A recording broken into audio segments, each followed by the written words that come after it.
Joining us now from St. Louis, Michael Brown's mother, Lesley McSpadden, and family attorney Benjamin Crump in an ABC News exclusive. We want to say good morning to you both, and thank you very much for being with us. Mr. Crump, let me ask you this.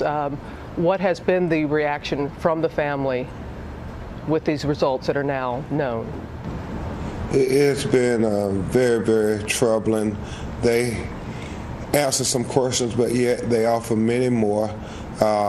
It confirms our worst fears that the witnesses were telling the truth, Robin, that her son was shot multiple times, and the most troubling is the headshot that, it's just not justified in any way, fashion, or form to execute this child. We should note that the examiner said, and these are his exact words, he was careful to say that these autopsy results by themselves do not assign blame or justify the shooting. This is one of 3 autopsy reports. The federal government will conduct one coming up. Explain the need for multiple autopsies. Well, Robin, the family wanted to make sure that they had their own independent autopsy because there was no guarantee that the federal government was going to do an autopsy. And if they did not do it, then we would just be left with the St. Louis law enforcement officers' autopsy.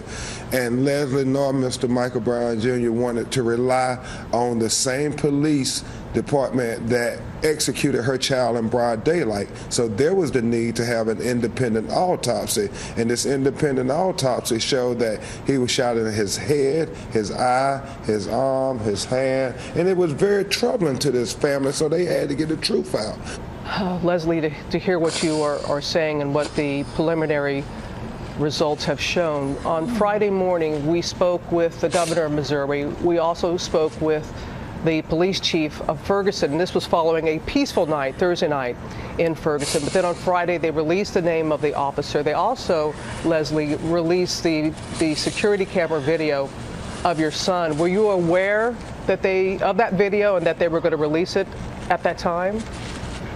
No, I wasn't aware. I didn't know they were. And I feel like it has nothing to do with what he did to my child. Ron Johnson, who is the head of the Missouri Highway Patrol, said that he has spoken to you. Mm-hmm. We know that he spoke at the church, but has he privately talked to you and the family? I did speak to him yesterday at the church. And what did he say to you, ma'am? He had a heartfelt message for me, and it was that could have been his son. And he was sorry, and he's, like everybody else, supporting and hoping and praying that this doesn't happen again. Everyone shares that sentiment. There have been many people who are supporting you, peaceful protests, not only there in Ferguson, but all across the country. But as you know, there has also been violence there in your hometown, looting and such. Right. How can peace be restored? I know that you and the family have distanced yourself from the violence because you know it takes away from the focus of the investigation being on your son and what happened. How can peace be restored, ma'am? Mm-hmm. With justice. And what is justice to you? Being fair, arresting this man and making him accountable for his actions. We thank you very much. I know it's an extremely emotional time, especially today with the results being released. We appreciate your time this morning, and Mr. Crump, thank you. Thank you both.